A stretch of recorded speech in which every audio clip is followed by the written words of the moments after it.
고난주간 특별 새벽기도회는 부활주일까지 주일까지 이어지기 때문에 또 이 주일까지 함께 오셔서 또 은혜 받을 수 있는, 은혜를 누릴 수 있는 그러한 시간 되기를 간절히 소원합니다. 좀 전에 이제 찬양 인도하고 기도를 할 때 주님께서 그런 마음을 주시더라고요. 누구를 드러내기 위함인가? 누구를 드러내기 위함인가? 설교를 하는 목적은 예수를 드러내기 위해서 설교를 하는 거고, 성도님의 삶을 살아가는 이유가 예수 믿기 전에는 모르겠지만 예수님을 만난 사람들은 예수님을 드러내기 위해서 우리의 삶을 살게 되어 있습니다. 내 삶을 살아갈 때 내 자신이 드러나거나 내 의가 드러나는 게 아니라, 예수 믿는 사람들은 죽어도 살아도 주를 위해 산다면 내 삶 속에서 예수님이 드러나는 삶, 그게 바로 주님이 원하시는 삶이라는 것을 잊지 마시고 살아가시기를 간절히 소원합니다. 찬양을 할 때 이제 용길 집사님에게 이제 부탁을 좀 했어요. 좀 제발 박수 안 쳤으면 좋겠다. 왜 첫 번째 곡하고는 왜 두 번째는 꼭 박수를 치냐? 그래서 고난 주간에는 좀 피해가는 게 안 좋겠냐? 그러니까 순종해서 해줘서 너무 감사하고요. 꼭 보면 찬양할 때 보면 꼭 두 번째는 박수를 치더라고요. 왜 박수를 치는지 잘 이유를 모르겠다 얘기했는데, 오늘은 제가 얘기하니까 오늘 목사님 내일까지만 봐주세요 그러더만 오늘 안 쳐서 좀 그래도 좀 제복이 제가 보면 좀 나았습니다. 여러분은 어떤지 모르겠지만, 우리 여기 계신 이제 조믹수사님이 계시는데, 제가 병원에 이제 계실 때 신방을 갔던 적이 있거든요. 그 했던 말이 기억이 오늘 또 나더라고요. 이제 수술하고 난 이후에 집사님에게 좀 아프시죠? 그러니까 예수님 십자가 생각하면 이거 아무것도 아니다고 얘기를 하셨거든요. 사실 자신의 아픔만 생각한다면 정말 힘들어요, 아파요 이렇게 할 수 있는데, 예수님 십자가 생각하면 이거 아무것도 아니라는 거예요. 우리가 이 고난주간 보내면서 몸이 피곤할 수 있습니다. 몸이 힘들 수 있습니다. 바쁠 수 있습니다. 예수님 십자가 생각하면 그 아무것도 아닌 거 아니에요. 그렇지 않습니까? 되돌아보면 내 몸 피곤한 건, 정말 내 몸 아픈 건 예수님보다 더 심하겠습니까? 그렇지 않습니다. 그래서 이 고난주간에 우리가 주님을 묵상해 나갈 때 주님께서 그 당하신 고난을 생각한다면 우리는 얼마든지 이 험난한 세월이라 할지라도, 바쁜 세월이라 할지라도 얼마든지 이겨나갈 수 있는 하나님의 사람이 될 수 있다는 것을 기억하셨으면 좋겠습니다. 오늘 설교 제목을 한번 읽어볼까요? 같이 읽겠습니다. 죄인은 풀어주고 예수는 넘겨주다. 오늘 제 죄인은 풀어주고 예수는 넘겨주다라는 제목 가지고 말씀을 전하겠는데요, 우리가 예수님 없는 기독교는 없습니다. 십자가 없는 기독교는 없습니다. 부활 없는 기독교는 없습니다. 그래서 예수님의 십자가의 죽으심과 부활하심이 기독교의 핵심이고, 예수가 빠진 기독교는 아무런 의미가 없다는 것을 알게 됩니다. 교회를 오시는 분들이 예수가 빠진 상태에서 교회로 오는 사람들이 있습니다. 정말 십자가와 부활을 알지 못하고 내가 예수님을 믿는다라고 말하는 사람들도 있습니다. 그 신앙 자체는 결국은 아무런 의미가 없고 아무것도 남지 않는다는 것을 알게 됩니다. 우리가 어처구니 없다 이런 말 하잖아요. 어처구니 없네 이런 말을 할 때가 있는데, 이 어처구니 없다라는 것은 일이 너무 뜻밖이어서 기가 막히는 듯한 황당함을 뜻할 때 어처구니 없다라고, 기가 막힌다, 너무 황당하다 이런 이야기할 때 어처구니 없다라는 말을 하거든요. 그래서 또 어이가 없다 이런 말과 비슷한 내용인데, 이런 일을 다른 사람들이 당하는 것을 봐도 놀랍습니다. 참 어처구니 없는 상황을 닥칠 때 정말 우리가 그 모습을 보는 것도 당황스러운데, 내가 이런 일을 겪으면 정말 심적으로 너무나 힘들어지고 정말 이렇게 죽고 싶은 마음들까지도 들어온다는 거죠. 그게 바로 예수님의 모습이라는 거예요. 예수님의 십자가의 죽으심은 하나님의 뜻 가운데서 이루어진 것이지만 인간적인 눈으로 보면 어이없는 사건이라는 것을 우리가 말씀을 통해서 알게 됩니다. 마태복음 27장 3절에서 5절 말씀에 보면 이 가룟 유다가 예수님을 팔았잖아요.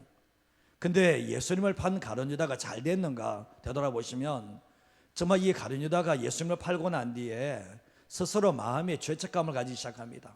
스스로 뉘우치면서 은 30을 이제 대제사장과 장로들에게 다시 돌려주게 됩니다. 내가 무죄한 사람의 죄를 내가 무죄한 예수의 피를 팔고 죄를 범하였다는 것을 고백을 하면서 했을 때 이 대제사장들이 했던 말이 그것이 우리에게 무슨 상관이냐는 거예요. 네가 당하라는 거예요. 네가 죄졌으니까 네가 당하라고 얘기를 하는데 유다가 은을 성소에 던져놓고 물러가서 스스로 목매어 죽었다라고 말씀을 합니다. 이 가룟 유다도 돈의 욕심 때문에 사단의 유혹 때문에 넘어졌지만 사람이다 보니까 그래도 3년 동안 함께 있었던 분이 바로 예수님이었기 때문에 결국은 나중에 깨닫게 되면서 고백을 하지만 후회는 하지만 회개는 하지 않았다는 것을 알게 되죠. 결국은 회개할 타이밍을 놓쳐버림으로 말미암아 결국은 그 자기가 받았던 돈을 돌려줬지만 결국은 아무런 의미가 없었다는 것을 알게 됩니다. 그래서 그 밭을 이제 그 돈을 가지고 밭을 사게 되었는데 피밭을 하면서 아겔다마라고 이름을 짓게 되었던 거예요. 근데 이 대제사장들과 유대인들이 이 예수를 고발할 때 어떤 조건으로 고발했는가 보면 누가복음 23장 1절에서 2절 말씀은 나오는데 같이 한번 읽어볼까요? 무리가 다 일어나 예수를 빌라도에게 끌고 가서 고발하여 이르되 우리가 이 사람을 보매 우리 백성을 미혹하고 가이사에게 세금 바치는 것을 금하며 자칭 왕 그리스도라 하더이다 하니. 고발할 때 뭐라고 고발했나 보면 이 사람 보니까 우리 백성을 미혹한다는 거예요. 예수가 백성들을 미혹했습니까? 잘못된 길로 인도했습니까? 아니잖아요. 근데 미혹을 한다라고 얘기하면서 가이사에게 세금 바치는 것을 예수님이 금한 적이 있습니까? 가이사의 것은 가이사에게 드려야 된다고 하면서 세금 드리는 것을 예수님은 금지한 적이 없습니다.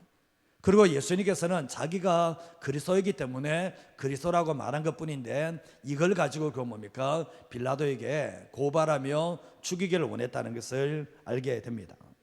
명백한 음모였다라는 것을 알게 되는데 조금만 조사해봐도 빌라도도 조금만 조사해보니까 아무런 문제가 없다라는 것을 충분히 알 수가 있게 되는데 예수님께서 하셨던 말씀은 자신이 유대인의 왕이라고 그랬지만 유대 나라를 통치하는 정치적으로 통치하는 왕은 아니었다는 걸 알게 되잖아요.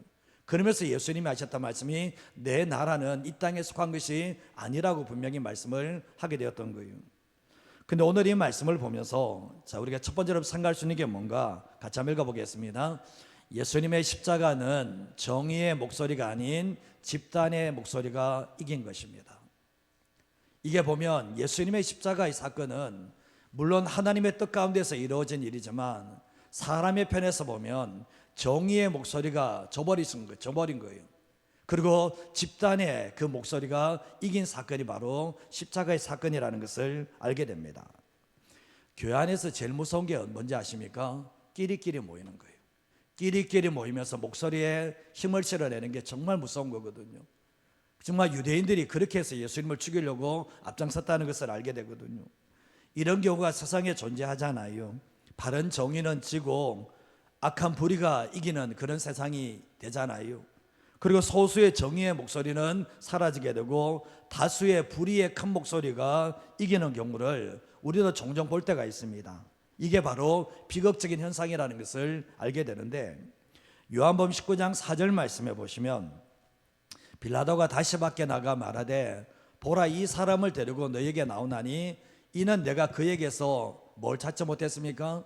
아무 죄도 찾지 못한 것을 너희로 알게 하려 함이로다 하다고 말씀하고 있거든요. 빌라도는 예수 자신이 왕이라고 했습니다. 정치적인 반란을 일으킨 것이 흔적이 없는 거예요. 왕이라고 그러면서 그런 것도 없고 사형을 언도할 만큼의 흉악한 죄도 짓지 않아서 솔직하게 말합니다. 이 예수는 너희가 죽이자고 하는 이 예수는 아무런 죄가 없다, 아무런 죄도 찾지 못했다라고 말하게 되었던 거죠. 빌라도가 죄를 찾으려고 하면요 죄가 있으면 다 잡아낼 수 있습니다. 근데 아무리 찾아도 죄가 없었다라고 말하게 되었거든요. 근데 요한복음 19장 1절에서 3절 말씀에도 보면 빌라도가 예수를 데려다가 채찍질합니다. 죄가 없다는 거 알면서도 군인들이 가시나무로 관을 엮어서 그의 머리에 씌웠습니다. 가시관을 세우게 되죠. 그리고 자색 옷을 입히게 됩니다. 그리고 앞에 가서 유대인의 왕이여 평안할지어다 하면서 손으로 때리면서 조롱하고 희롱하는 이런 모습을 보게 됩니다. 그러고 하는데 빌라도는 너희들이 이 예수가 죄 있다 그랬으니까 내가 이 정도 했으니까 이렇게 하고 보내려고 하는 그런 마음들을 가지게 되었거든요. 이 정도면 됐지 않았냐, 이 정도면 죄의 값을 치르지 않았냐, 이런 마음을 가지고 있었거든요. 근데 5절과 6절 말씀해 보면 예수께서 가시관을 쓰고 자색 옷을 입고 나오시니까 빌라도가 그들에게 보라, 이 사람이다, 너희가 죄인이라고 했던 이 사람이라고 해주게 되었습니다. 그때 대제사장들과 아래 사람들이 예수를 보고 소리를 지릅니다. 소리를 지르는데 십자가에 못 박으소서, 십자가에 못 박으소서 하는데 빌라도가 이럽니다. 너희가 친히 데려다가 십자가에 못 박으라. 나는 그에게서 뭘 찾지 못했다고요? 죄를 찾지 못했다라고 얘기하는 거예요. 너희들은 지금 십자가에 못 박으라고 이렇게 하지만 너희가 데려가서 죽이라는 거예요. 나는 죄를 찾지 못했기 때문에 이 예수를 절대로 죽일 수 없다라고 말하는 모습을 보게 됩니다.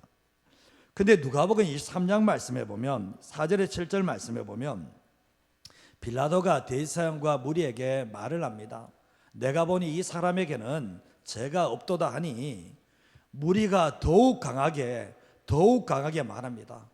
그가 온 유대에서 가르치고 갈릴리에서부터 시작해 여기까지 와서 백성을 소동하게 합니다. 빌라도가 듣고 그가 갈릴리 사람이냐 묻습니다. 그러고 난 뒤에 이 갈릴리 사람이 얘기 듣고 이 사람은 죄가 없는데 분명히 죽이라 그러니까 때마침 예수가 갈릴리 사람이라는 것을 알고 헤롯의 관할이 바로 갈릴리라는 것을 알게 되면서 헤롯에게 보내게 됩니다.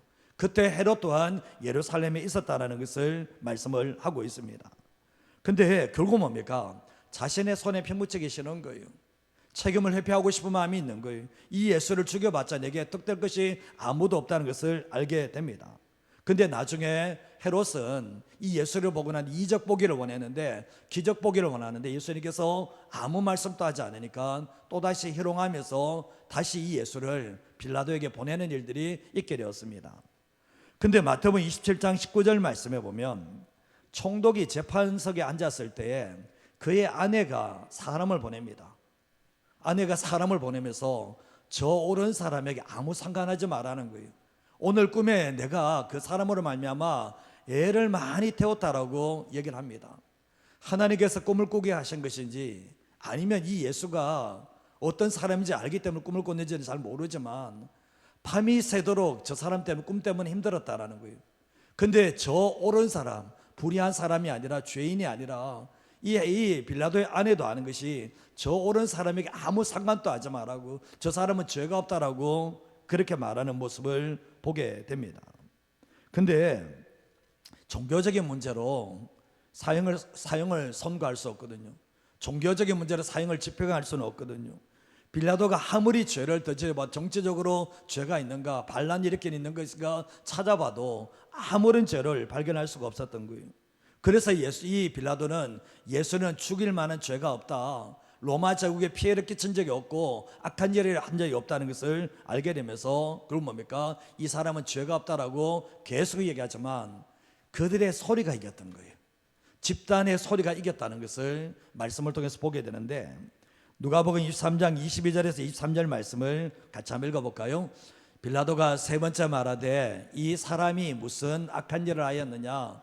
나는 그에게서 죽일 죄를 찾지 못하였나니 때려서 놓으리라 하니, 그들이 큰 소리로 재촉하여 십자가에 못 박기를 구하니 그들의 소리가 이긴지라. 뭐가 이겼다고요? 그들의 소리가 이겼다는 거예요. 우리도 그럴 때가 있잖아요. 목소리 큰 사람이 이긴다. 정말 뭐가 이렇게 불분명할 때 목소리 큰 사람이 이긴다 얘기하는데, 명백한 죄가 없음에도 불구하고 결국 뭡니까? 죄가 없어서 3번이나 풀어주기를 원했지만 이 유대인들이 뭐라고 합니까? 큰 소리로 재촉하며 더욱 강하게 얘기하면서 십자가에 못 박기를 구했는데 그들의 목소리가 이겼다라고 분명히 말씀을 하고 있는 거예요. 결국 정의의 목소리는 사라져버리고 불의의 목소리가, 큰 목소리가, 집단적인 목소리가 이기는 모습을 보게 됩니다. 물론 하나님의 뜻 가운데서 이루어진 일입니다. 하나님의 뜻 가운데 이르지만 예수님께서 억울한 죽음을 당했는 그 이유가 뭐냐 보면, 예수님은 죄가 없음에도 불구하고 하나님의 뜻 가운데 죽지만 결국은 불의의 그 집단의 그 소리가 이 빌라도의, 결국은 빌라도가 거기에 순복하게 되는 그러한 일들이 일어났다는 것을 알게 됩니다. 예수님은 죄가 없으십니다. 그러나 예수님을 죽이고자 하는 그 유대인들의 집단적인 그 소리가 결국은 예수를 십자가의 길로 인도하는 중요한 통로가 됐다는 것을 우리에게 말씀하고 있는 겁니다. 두 번째로 하시는 게 뭔가 한번 읽어보겠습니다. 명백한 죄인은 풀어주고 죄 없는 예수님은 십자가에 내줍니다. 우리가 과거 시대에, 오늘날은 좀 덜하지만 불공평한 시대가 있었잖아요. 힘있고 권력이 있는 사람은 죄가 있어도 풀려납니다. 반면 힘없고 배경이 없는 사람은 감옥에 들어가거든요. 공정한 재판도 받지 못하고 어려움을 당하는 경우가 있거든요. 근데 요한복음 18장 39절에서 40절 말씀에도 보면 6월절이면 내가 너희에게 한 사람을 놓아주는 전례가 있다. 뭐 대통령 되면 특별 사면이 있는 것처럼 이게 6월절이 되면 저기 되면 한 사람을 풀어주는 전례가 있는데, 그러면 너희는 내가 유대인의 왕, 너희 예수를 너에게 놓아주기를 원하느냐 하니까 뭐라고 합니까? 소리를 또 지릅니다. 소리를 지르면서 이 사람이 아니라 바라바라 하니, 바라는 뭐였어? 바라바는 누굽니까? 강도였다라고 말씀을 합니다. 이 강도였던 이 바라바는 반로마적 혁명 운동을 주도했던 정치범입니다. 이 정치범은 죽게 되어 있는데 이 사람이 십자가에 죽어야 되는데, 정말 이 빌라도가 누굴 놓아줄까 하니까 예수를 놓아줄 거라고 생각했는지 모르겠지만 그들은 소리를 지르면서 사형을 당해야 될 이 바라바를 놓아달라고 요청을 하게 되었던 거예요.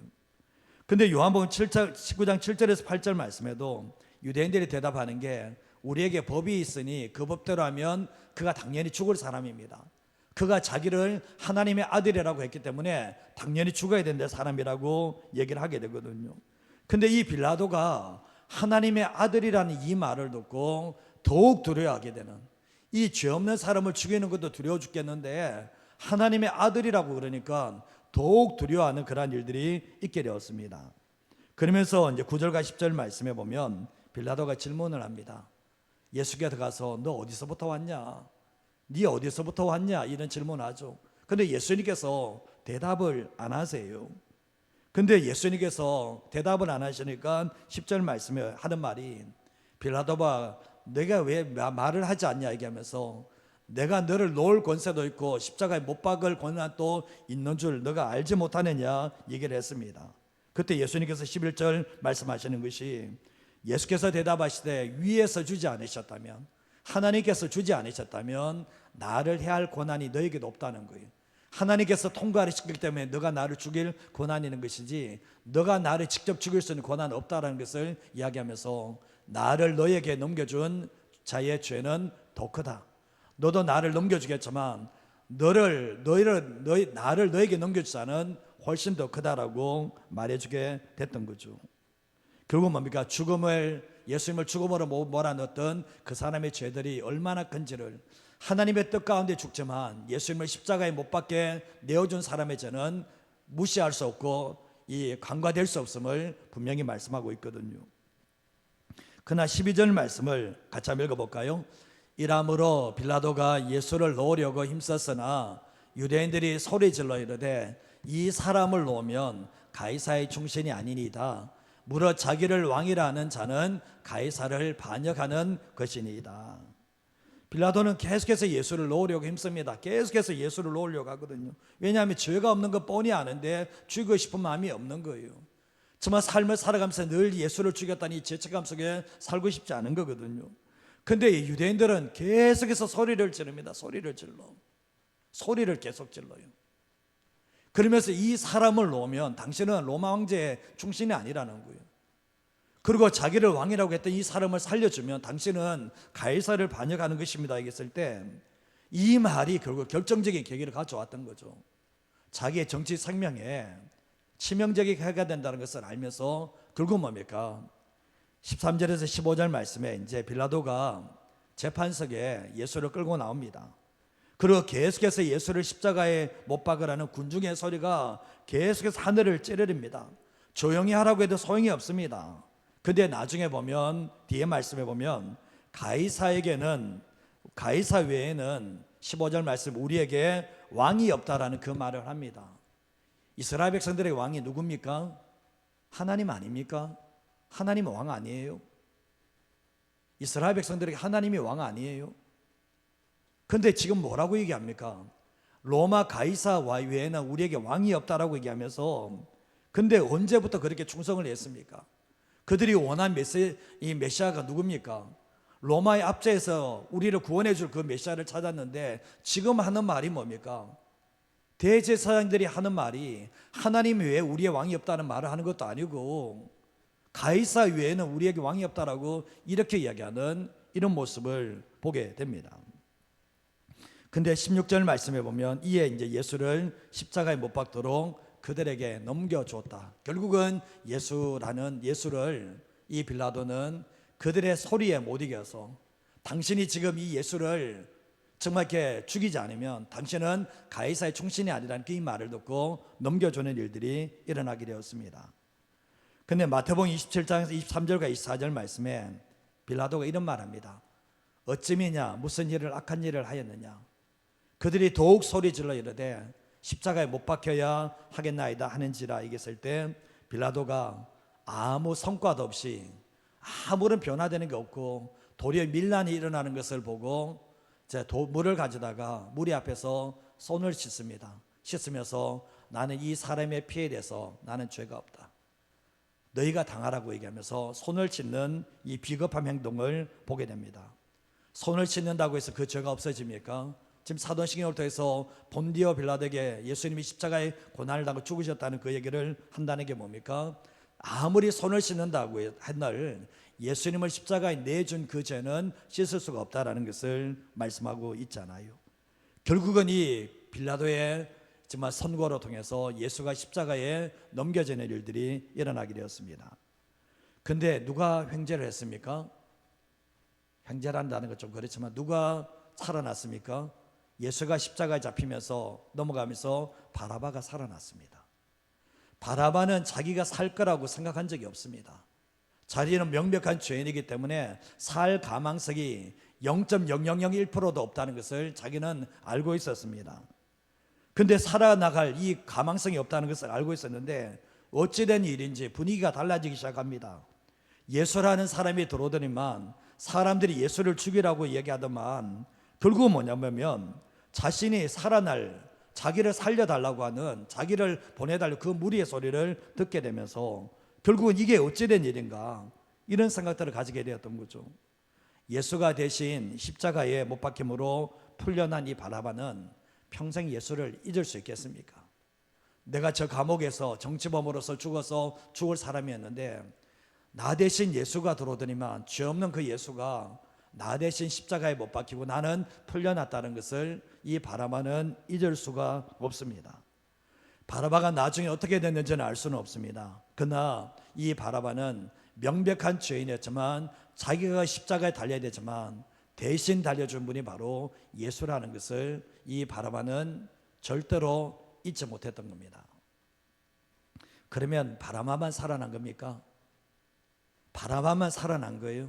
되돌아보시면 바라바만 예수님이 십자가에 박히고 정말 이렇게 죽고 바라바만 살아난 게 아니라 누가 살아났습니까? 우리가 살아난 거예요.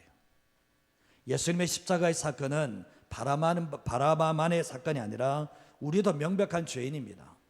이 명백한 죄인이라는 게 뭡니까? 내가 내 인생의 주인 돼서 내 마음대로 살아가고 정말 내 뜻대로 살았던 이 삶이 죄인된 모습이잖아요. 죄의 삭은 사망이라고 분명히 말씀을 하고 있잖아요. 내가 완전히 죽어야 될 존재예요. 내가 십자가에 못 박히고 내 죄 때문에 내가 인생 끝나야 될 인생인데 누가 대신 달려준 겁니까? 예수님이 대신 달려준 거예요. 예수님이 대신 달려줌으로 말미암아 이 바라바가 예수님이 달려주고 자기가 죽음에서 면하게 된 것처럼 우리가 십자가에 달려 죽어야 되는데 결국 뭡니까? 예수님이 십자가에 대신 달려줌으로 말미암아 우리의 죄를 씻어주시는, 우리에게 자유와 해방을 주시는 하나님의 은혜가 바로 십자가의 사건이라는 것을 우리에게 말씀하는 거예요. 그래서 예수 믿는 사람은 십자가를 못 잊어요. 정말 예수님을 만난 사람은 죽어도 내가 예수를 못 잊어요. 죽을 때도 예수님을 말하고 죽을 수밖에 없는 이유가 뭐면 그분이 나 같은 죄에 살리신 그 십자가의 은혜를 아는 사람은 절대로 자기를 드러내는 삶을 살아갈 수는 없다는 것을 알게 됩니다. 어떤 분들은 보면 은혜가 있는 사람들이 있어요.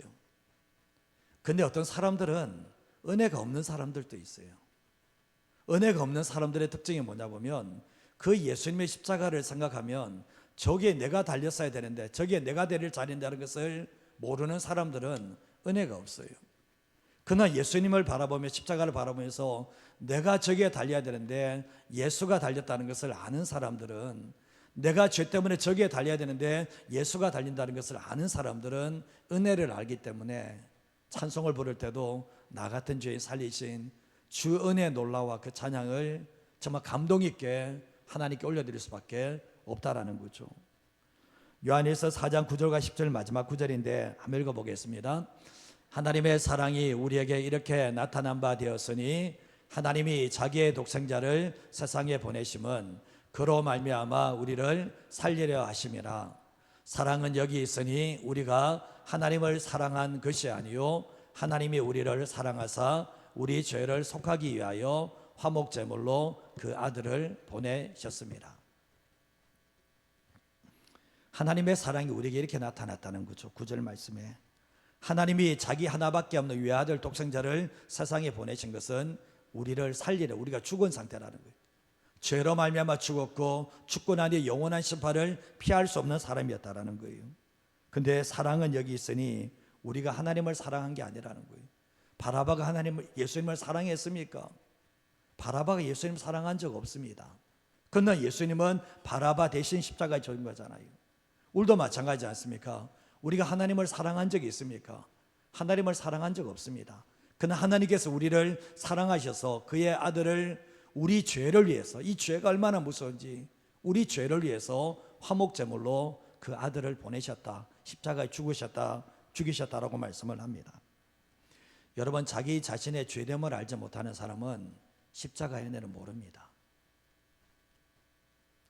제가 주님 앞에 섰을 때 내 머리털 하나도 다 죄구나, 내 뼈가 흐르는 피 한 방울도 내가 다 죄구나, 내 모든 생각, 내 모든 것들이 다 죄구나, 이걸 아는 순간부터요 내가 더 이상 자랑할 게 없고 이 죄 문제를 해결하기 위해서 예수님이 십자가에 죽으셨다는 것을 알았을 때 그 은혜가 얼마나 큰지, 그 은혜가 얼마나 감사한지, 그렇게 주님을 위해서 헌신하라 말할 필요도 없더라고요.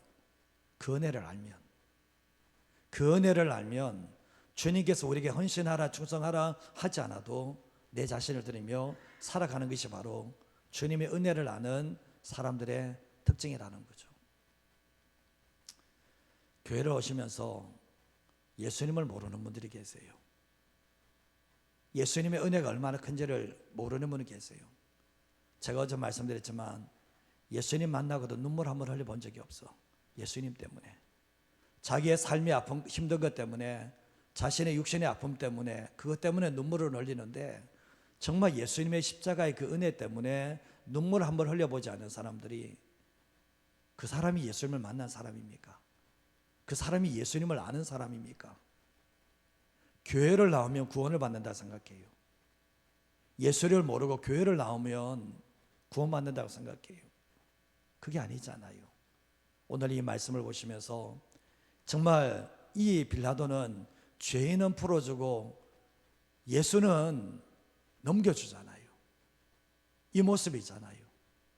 우리가 이 땅을 살아갈 때 기억하셔야 될 것은 영원한 천국에서 만날 수 있는 사람은 이 십자가의 은혜와 비밀을 아는 사람들만 영원한 천국에 들어올 수 있습니다. 이걸 알지 못하면요 교회 생활 아무리 해도 아무런 소용없습니다. 그거는. 그래서 오늘 이 말씀 기억하시면서 나 같은 죄인 살리신 그 예수님의 십자가의 은혜를 생각하시면서 끝까지 주님의 길을 따라가는 저와 여러분의 삶이 되시기를 주님의 이름으로 축복드립니다. 이 시간 같이 찬양하고 함께 기도하겠습니다. 나 같은 죄인 살리신 같이